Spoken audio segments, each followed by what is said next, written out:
Hey guys, what's up? Welcome in.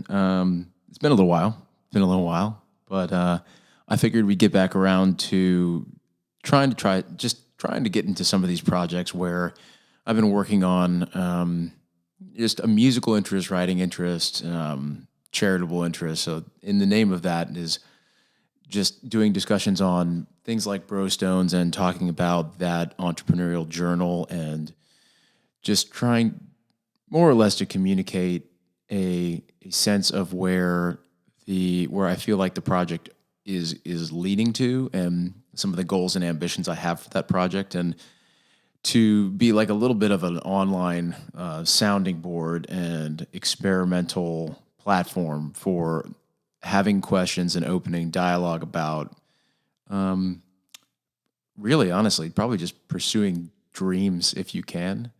um, I This is something I've always wanted to do, but I don't know if you guys maybe get this too, where at times I kind of come around to something and then you're thinking about it, and then maybe it's just not exactly the way that you had hoped it would be, or you get, that initial excitement, groundswell, and then all of a sudden it's just like, you lose your, whether it's interest or you lose your momentum and you feel like you've just sort of lost the ship a little bit.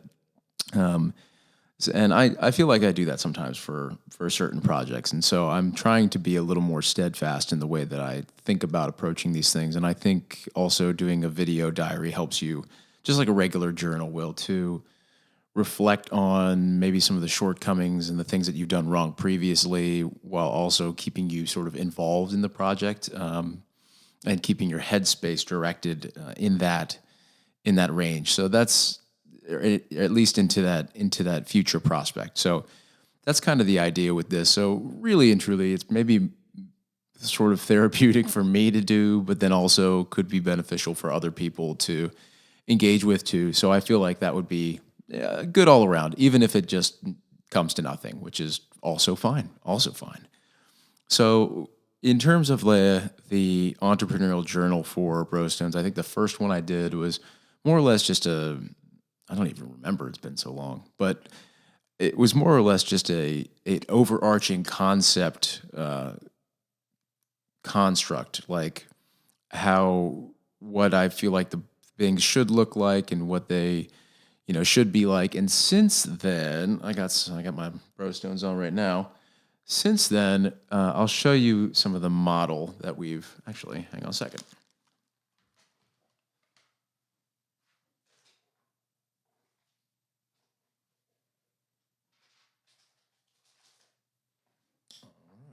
Let's see here.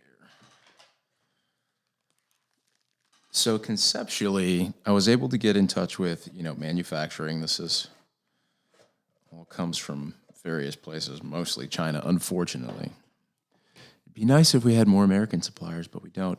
So the construct is this: you've got your bro stone. You're not going to be able to see that very well, probably.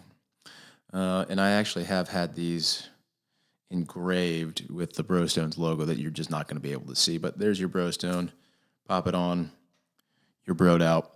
Comes with a little bit of a small little leather package. It's just going to be blurry, is the way it is. But it's a nice quality, and it's got the emblem printed out on top of it. And then we also get inside, there's a box, printed BroStones on the outside as well. And then on the inside, you get a sticker, and then also your BroStones. Don't mean to be flipping you off right there.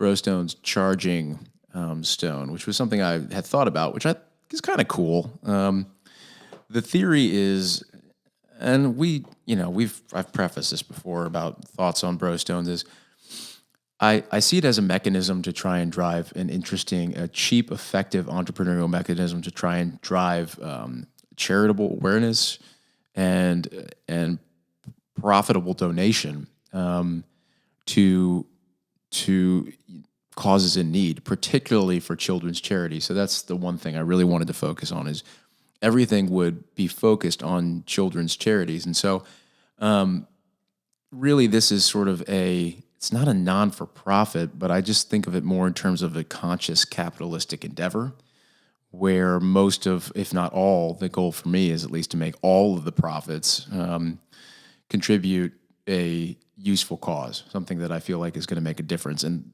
what's most important to me typically is, since, I mean, for me, I'm probably not going to have kids of my own. So I think this is maybe a way for me to give back to that next generation. It's at least how I think about it.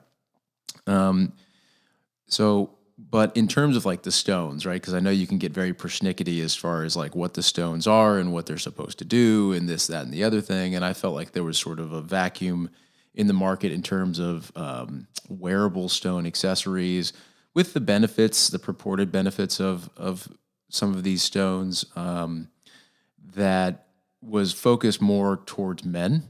And I think I've tried to fill that void a little bit.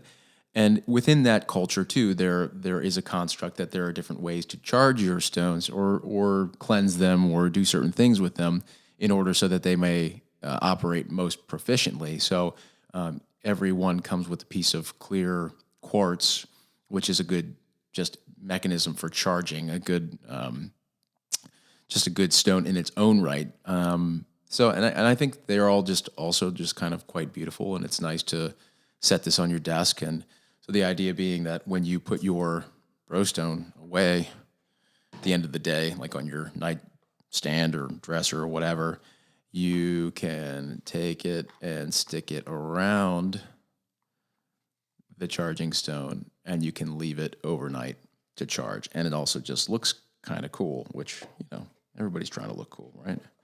So that's the concept that I've been able to bring into life, and that's the prototype of that concept that I've actually brought into working. And I've actually sold a few of these things, which is pretty cool. And that money has gone in the name of charity. That one was for Boy Scouts of America, and then we're changing. Not that that's a charity, but a good organization for young boy and I guess just the Scouts, I guess they call them now. I don't know. So anyways, that was the design. And I think that was the thing that I just needed to get across the hump on. So that is come to fruition, which is pretty cool. I have a working inventory now. I have a website up that has descriptions of the stones with sort of a marketing air of irreverent, kind of like more masculine oriented, which I'm still tweaking. But I do want it to very much be like, the concept of a BroStone shouldn't exclude women. I think it should be, in my mind, like centered in its niche towards men, but open in terms of retail and consumability to women who want to buy a man in their life, boyfriend, dad, brother, uncle, whatever, a BroStone that is going to cater to something they feel like they need in their lives, and also goes to a good cause. So I that's where I think it becomes open. It's not like girls aren't allowed to wear BroStones. Like, you can. It's not like, this is not the treehouse, boys only clubhouse. That's not been the intention on it. I think it's just something that is a mission statement for me that worked a little better and was able to bring something that I feel like is maybe been underrepresented in the male consumer population into a male audience. So that's what I've been working on with that. And I guess lastly, the one thing that comes to mind in terms of a vision of the mission of what we're trying to achieve is I would like to make this a 100%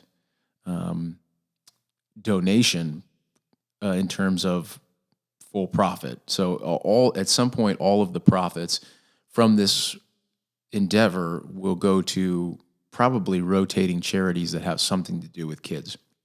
And you say, well, what's profits? And I mean like after operating cost. So obviously it takes capital to be able to. The reason I chose the BroStone is because it's relatively cheap to buy, to source the inventory and then the packaging and all this stuff. So it's a fairly simple entrepreneurial endeavor, which I think is a good place to start if you're going to try and do something like this. But for just general operation and time in, my goal too was just because it's just me doing this. So the idea that I had was, there has to be some level of, I have other projects and things like that. There has to be some level of self-investment, I think, in these in order for you to keep your interest. So I had looked up recently, and now, of course, I'm not going to be able to remember what it was, so don't quote me on this. But I figured, okay, well, let me see what the active poverty line in the United States is in 2025. And I want to say it was something like 13,000 a year. So I was like, okay, well, that will be my stake in BroStones. I will pay myself the exact poverty line for a United States citizen, just on average in terms of what, I guess that's just whatever governmental organization has been deemed to say that this is the average of what someone makes when they're impoverished. And I'll pay myself that. And I think that'd be fair. And the rest I'll just give away to places that I think need it more than me. Not that I have $1 bazillion. It's just, I would like to get to this is sort of experimental in the sense that I'd like to play around with the idea, in my belief, that while it's not perfect, there are many, many benefits and many successes to a capitalistic society. There are also drawbacks. But I think, not to be too political about it, I think rather than getting into a place where you're starting to just deconstruct the whole process and say, well, just burn it down from, and just start from the ground up again, you need to be a little more introspective in terms of saying, like, well, what are the places maybe that we could tweak or adjust or rework in order to be more proficient and prolific in our endeavors? And I think one of those things is a movement towards a more conscious form of capitalism aimed towards utilizing capital, and not to get away, but maybe less from the ultimate goal of shareholder satisfaction, which I think is basically what most companies exist to do, is to satisfy stakeholders. And that's fine. But also moving towards a place where we can use those strong engines of capitalistic fervor in such a way that can help to solve real problems. Because I think that if we directed that machinery in the proper way, we'd be able to really do some good in not just in our country, but maybe even beyond. So that is in a nutshell the idea behind BroStones, and this is where I'm at. And I'm hoping to just kind of regularly update this journal again for myself and for anybody that feels like you have a pursuit that you'd like to start chasing in your life. So that's pretty much it for today for whoever's listening. Probably just me, but yeah. So anyways, hopefully somebody finds this useful, and if not, I have already found this useful. So that's yeah for me. Good job, man. All right, guys. I'm signing off. I will. I'll be back in a couple days with more to report, hopefully.